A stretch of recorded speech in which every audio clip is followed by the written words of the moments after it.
What's going on, everybody? Welcome back for another episode of the Footnotes Podcast. Whoever you are, wherever you are, thank you so much for being here. And thank you for joining us as we continue the conversation that we began yesterday. That's right. Yesterday, quick recap, we continued our sermon series we've been in this summer called Summer Streaming. If you're just tuning into this, all summer long, we're doing a sermon series where we are looking at where and how God shows up and speaks through our favorite television shows. And yesterday, I finally got the opportunity to talk about what probably will go down as one of my favorite television shows of all time. Of course, that show is Lost. Now, hopefully, yesterday there were no spoilers, but also that show is like a million years old. So get with the program if that is the show that you planned on digging into. But we were talking about it in the context of this question, right? This conversation on fairness and how do we deal with the periods and seasons of our life that feel really unfair? And where is God in the midst of those seasons? And so, again, if you missed that, if you haven't listened to that sermon yet, if you got a little eager and you jumped into this first, go and listen to that, because today is simply meant to be a continuation of that conversation. And so where I'd like to begin as we continue that conversation is with something interesting that did not make it into my sermon yesterday, but you might find particularly fascinating. As we recall the fact that we studied this question in this TV show, but we did so in the context of a particular story in the Old Testament coming from the book of Habakkuk. Now, here is something you may not know. Here is something you might find interesting. Did you know that there is a possibility that Habakkuk did not actually write this book himself? Yes, gasp, freak out. Oh my gosh, what do you mean? Hell, just chill out. Hold on for a second. Hold on. That is possible. In fact, most scholars kind of come to some consensus that upon close examination of the book, examination of the particular, and this is what makes biblical scholarship so fascinating, upon closer examination of the words and the phrases and the tense, right, that the author uses in chapters 1 and 2 versus chapter 3, there's a strong school of thought that believes that while Habakkuk wrote chapters 1 and 2, somebody else wrote chapter 3. There's some context in there, there's some clues in there that might lead us to believe particular word choices in the original language that might lead us to believe that it was written sometime after, a couple hundred years, maybe even after the fall of Jerusalem, when the people of Israel were living in exile, right? Now, I want to take a pause there, because again, for some of us, that's really concerning, or that's really discouraging, or maybe you've heard this before, right? Maybe you've been in conversations with folks, or someone has made a snarky remark to you, like, well, John didn't actually write the Gospel of John. And to be very fair, that is very likely. It's very likely.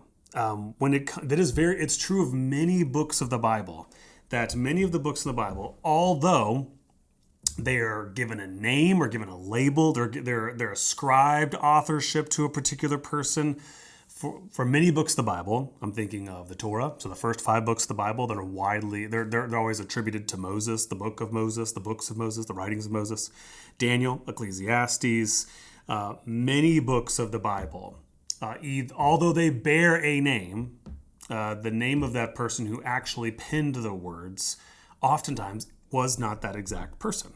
Now, for us here in 2026, that's unfathomable. That leads us to have less confidence in these sources. That leads us to believe, oh my gosh, someone was lying about these events, that someone was falsely chronicling what actually took place during this time. But this is one of the things that's really helpful for you and I to know about biblical scholarship and how the Bible itself was composed.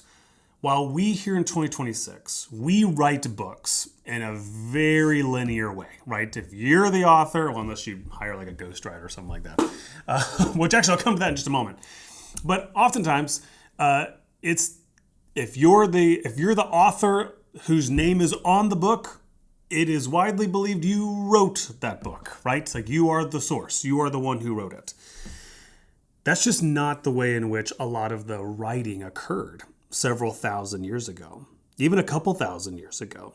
Oftentimes, the way in which books would eventually come into form is there's like kind of three main moves. There was a first-hand witness, right? So there's a first-hand witness, a person who's experiencing this in real time. They're encountering this event. In the case of the Gospels, Matthew, Mark, Luke, and John, these are the actual disciples who watched and walked with Jesus and heard from Jesus directly. They were the first-hand sources, kind of thinking of like journalism, using that term. And then, oftentimes in biblical tradition, back in those days, there was a heavy reliance upon the oral tradition. What does that mean? That means that in the ways, so this is where it's helpful for us to understand there's such a massively different context. For us, think of us here. When something happens in the world today, what happens? The first-hand witness tweets about it, or they post about it, or they share about it, they text about it immediately, right? That is not the way in which oftentimes events were passed down. Oftentimes they were passed down orally. They were passed down, gather around, let me tell you about this thing that just happened. Let me tell you about this thing I just heard. And those would be passed from groups to groups. Sometimes they were passed from family to family until someone eventually, a scribe, wrote it down. They took the time, maybe they even had the skills, right? Not everyone during that time had the skills to write and to compose in a sort of well thought out and in a clear and clarifying manner what actually has been passed down, what event took place, right? And so I say all that to say, like, so for some of you know this already, but for others of you don't, and you've never really known how to respond to someone who says, well, what do you do with the fact? How can you believe in the Bible? How can you read the Bible? How can you take the Bible seriously when so often, and there's so many cases where the person who claims to be the author wasn't actually the author? Doesn't that falsify the whole thing? Doesn't that discredit the entire thing? And to that, I would simply say that comment is made with a severe lack of understanding as to how books were actually written. And in many ways, this should actually encourage you, and this is actually something you can say to someone who maybe is wrestling through, and maybe they're not doing it in an antagonistic way. Maybe you just have someone in your life who's like, yeah, man, I don't know.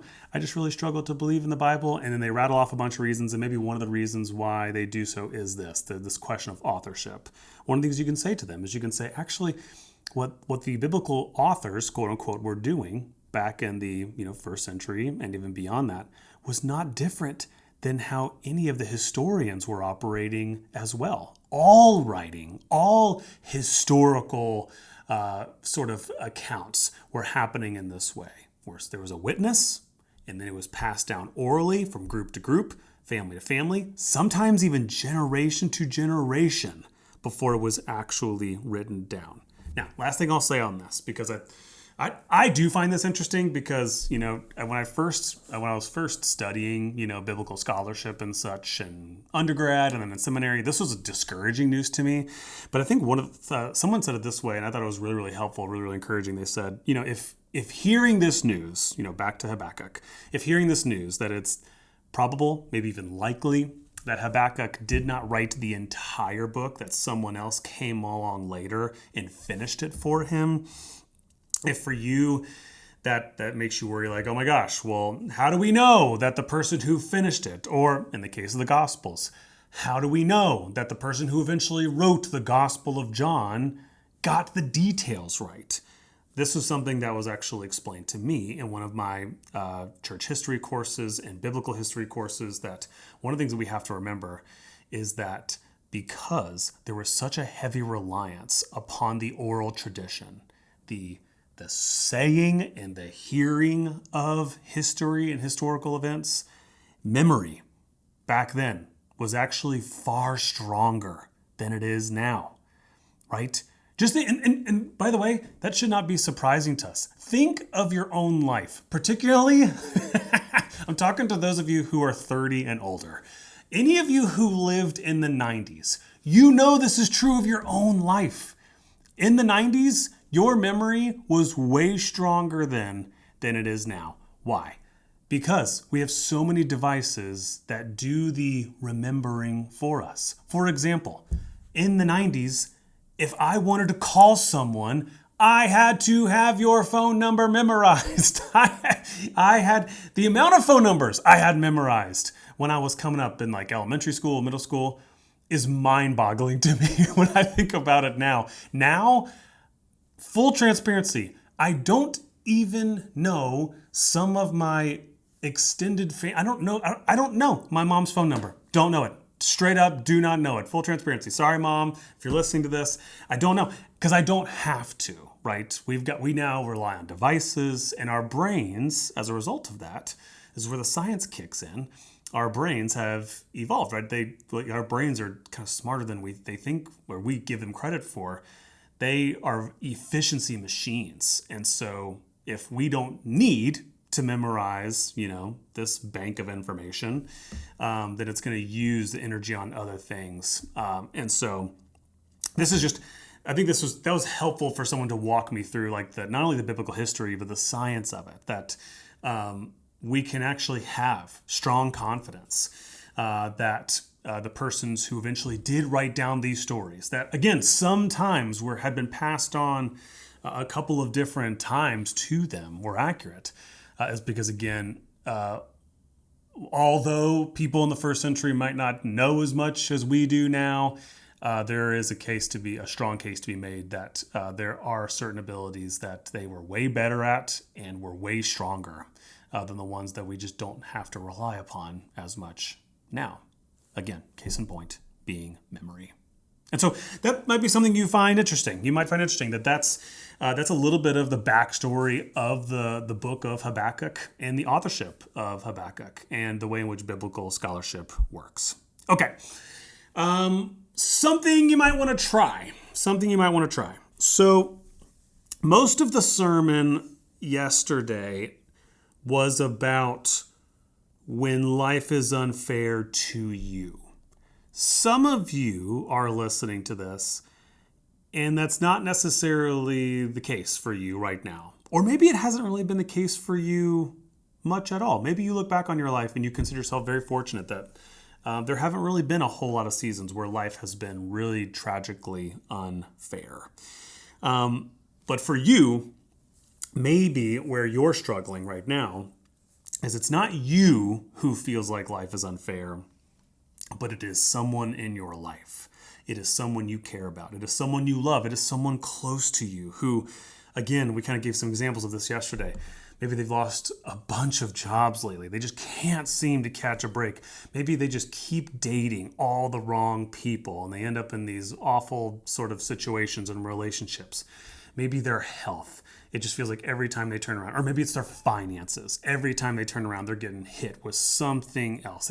They're living such an unfair life.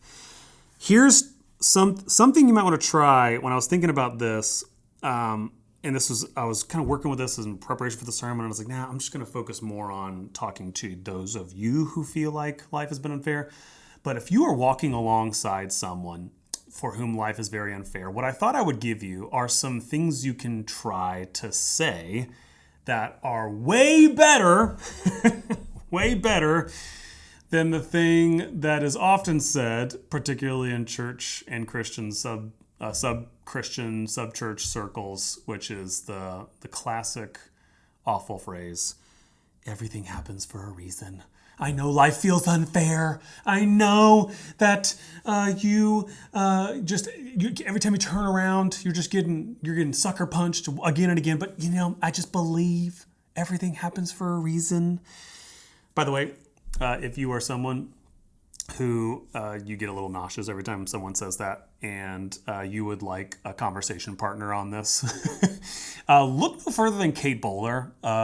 That's like a sidebar, but like that's someone you might want to try listening to, someone you might want to try reading. Kate Bowler, one of my professors at Duke Divinity School, she's written a couple of books, and one of them is called "Everything Happens for a Reason." And she really, full transparency, with a ton of vulnerability. She opens up about how she believed that to be true for a long time until in her early 30s she was diagnosed with stage 4 cancer. And immediately, we talked about this yesterday, right? Immediately, this this image of God as puppeteer, this God who's always has a reason, is always controlling things, always protecting us, and always intervening and interacting and micromanaging our lives, particularly the faithful, particularly those of us who believe. That image of God was shattered for her. She has this line. She has this line. She says, "The worst thing you can hand to someone when they are drowning is a reason." Dadgum, ain't that good. I'm going to say that again. The worst thing you can hand to someone when they're drowning is a reason. And so something you might want to try. I'm going to give you some of my favorites. Okay, I'm going to give you some of my favorites. As a pastor, I sit with people for whom life has been unfair every single week. And I've had to learn. I've had to learn through trial and error, and I've had to learn through thinking through the things that people said to me. What are the most helpful things we can say to those people in our lives for whom life has been unfair? Here's an easy one. First thing you can say is, "Dang, that is so unfair." Right? Just name it. Just say what it is that they are already thinking. Sometimes just naming that gives them permission. It also shows your friend or your family member that you're a safe person, that you are not going to judge them, you're not going to fix them, you're not going to critique how they're processing this recent episode of unfair treatment that they feel like they're receiving. Just simply saying the words, "Dang, dude, that is so unfair." I'll tell you another go-to for me is if someone shares really disappointing news where someone else has hurt them or someone else has betrayed them, I will say something like, "Dang, I'm so upset for you.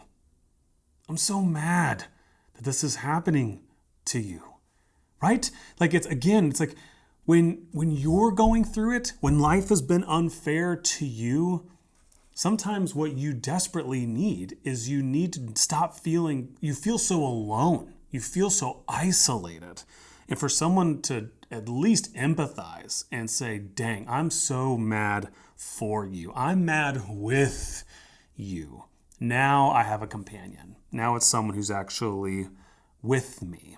Right? Brene Brown talks a lot about this, the difference between sympathy and empathy, right? Sympathy is standing above somebody who's lying in the pit and saying, "Oh man, I'm so sorry for you." Empathy is getting into the pit and saying, "I'm with you. I feel this with you. I'm hurting with you. I'm angry with you."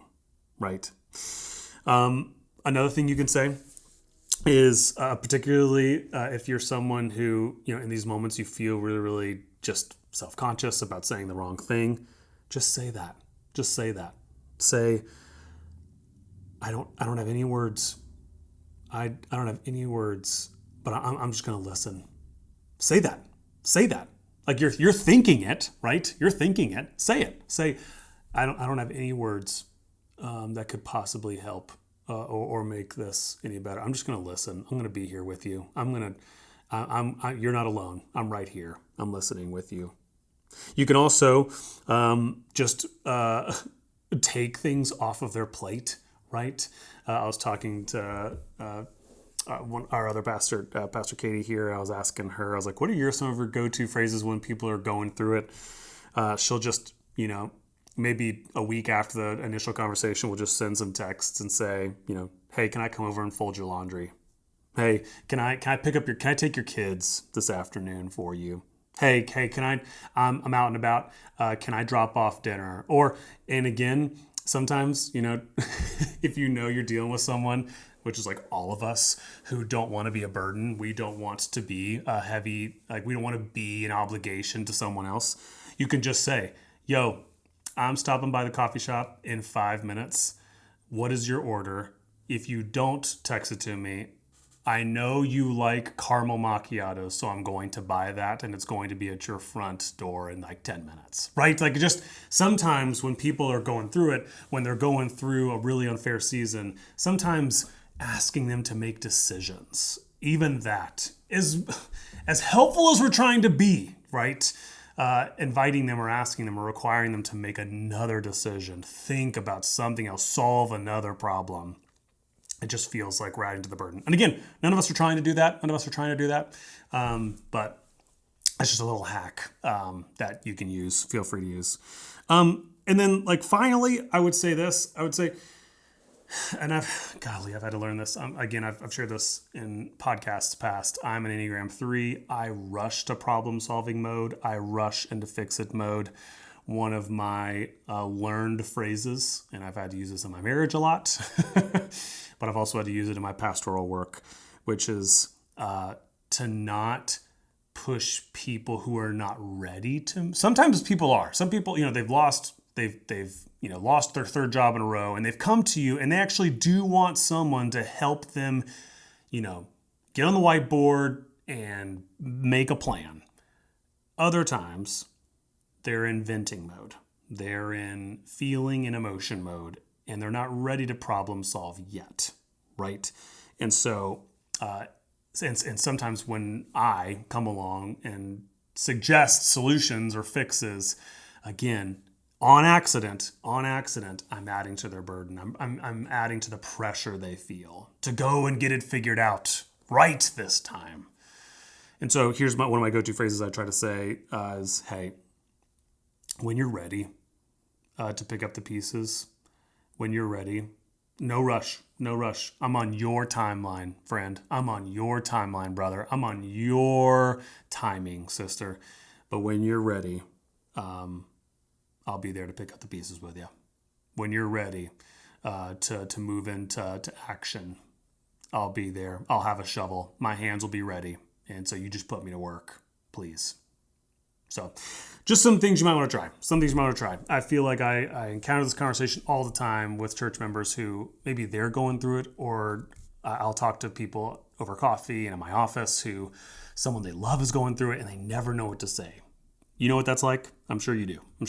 Where you've been in a situation where someone's going through something that really stinks and you have no idea what to say. Maybe, hopefully, those are some helpful suggestions for you to try. Okay, let's finish up. Where we always finish is we open the floor a little bit just for me to share a little bit of what I'm still struggling with as it relates to the topics that we engage in and week out. This is obviously one that I struggle with. This whole question of where is God when life is unfair, right? By the way, the fancy theological term for this is the theodicy question. Theodicy, this basic question that Christians and church theologians have been wrestling with for ever, really. How do we continue to believe in a good God, in a powerful God, in a sovereign God, when there is so much injustice, so much wrong, so much corruption in the world, right? This is obviously something I still struggle with. And I think I always will to some extent. And I want to be fair to you as the listener. I want to make sure that you hear that. I think it's really important that you hear that also from a faith leader. I think, in my work, I love to give people answers. I love to give people, back to Kate Bowler's quote, I love to give them reasons for why and how God operates in the world. But this conversation, this area, oftentimes, there are no good reasons. There are no good reasons why you or that person you know went through that miscarriage. There are no good reasons why that person that you know, you love, or maybe it was someone you worked with, got an awful health diagnosis far too young, right? There's no good reason. why you got passed over for that job and it was given to somebody else. Sometimes there's no good reason. I found this out immediately when I entered into ministry.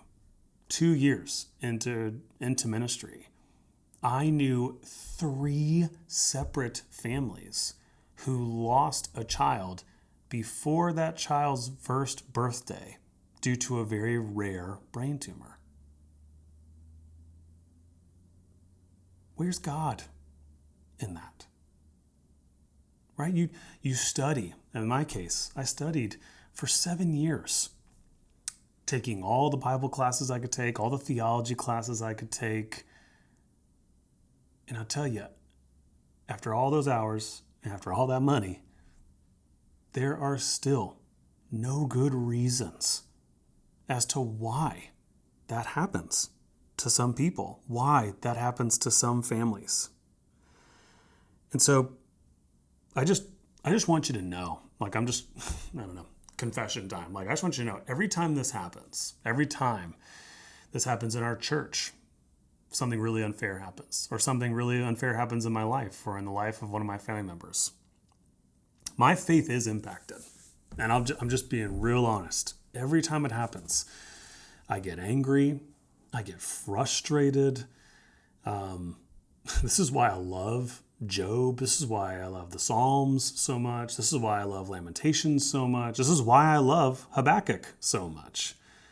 Is because those books of the Bible give us permission to yell at God and to scream at God. And I'm just full transparency. There have been times where I have been so bitter and resentful to God, where I haven't talked to God for weeks because I can't understand.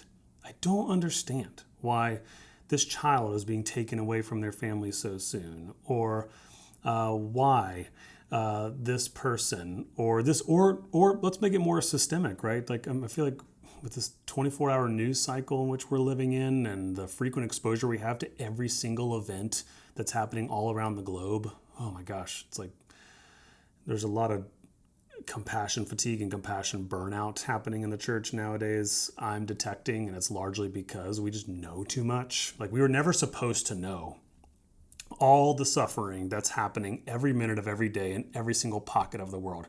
We're in the words of my colleague Lisa Yaboa, we are human-sized, and that is too much. That is too much grief, too much darkness, too much injustice and unfairness for any one person to care for and do something about, right? And so like there have been times where that's also been the case for me, where I've had to like just full confession, say to Jesus, God, I got to take a break from the news. I got to take a break from social media. I got to take a break, not because I want to become cold, but it's actually because I don't, it's actually the opposite. It's actually because I can feel in my body, I can feel in my heart, I can feel it getting harder, I can feel my heart getting colder, and I do not want that to happen.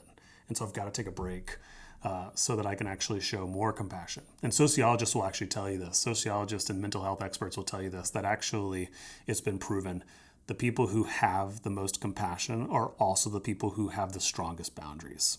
So I'm going a little bit off on a little bit of rabbit trail, but I think that some of you need to hear that right now because it always feels like the opposite, right? You always feel like, no, the most compassionate people are the people who are constantly aware of, and they make themselves available to everybody who's going through something unfair, someone going through unjust. That's actually not sustainable. The people who are the most compassionate, they have the most compassion, the most love and care and support to give are actually those with the strongest boundaries. So, okay. I digressed for a bit. I want to come back on topic.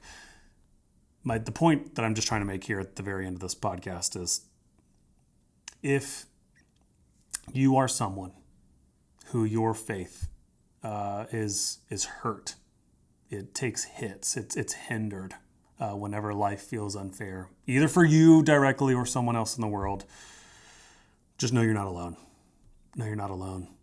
In fact, I don't know. There are some days, and I'm being real honest now, there are some days that when I look around the world, things feel so warped, so backwards, so unjust, so unfair, that the only reason why I keep believing is because I'm holding on to a bunch of receipts that I plan to put before Jesus when I meet him face to face, so that I can actually have not reasons for them, not answers, but I want to see. I need to see his promise come true.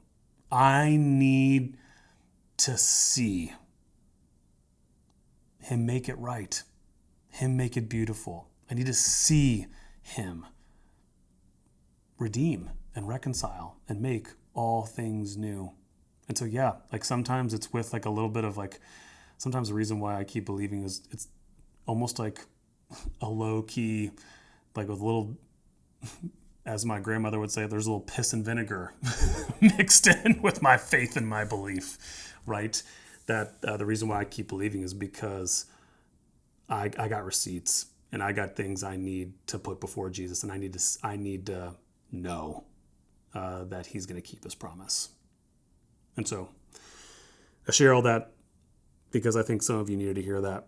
Some of you have felt like a bad Christian. You feel like a bad believer. You feel like your faith is gone when you go through something really unfair because you're angry at God. You've got questions for God. Maybe you were raised in a religious tradition where you weren't allowed to talk back to God or ask hard questions of God. And to that, I would just simply say, any person who taught you that did not read their Bible. And in the case of this week, they definitely did not read the book of Habakkuk. Okay, we'll leave it there. Friends, thank you again, as always, for being here.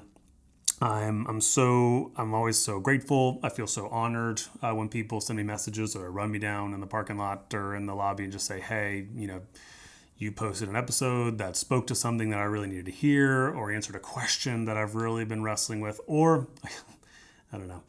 One of my biggest goals for this podcast every single week is that you hear Pastor say things and confess things that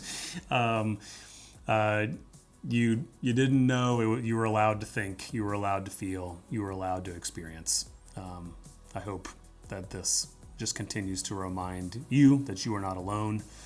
And I pray that in that experience, you and we encounter a deeper and richer relationship with God as a result of it. So again, we'll leave it there. But thank you again so much for being here. I look forward to these conversations every week. My family's on vacation next week, so we will not have an episode for you next week, but we will have one the following. And so until then, we'll see you next time.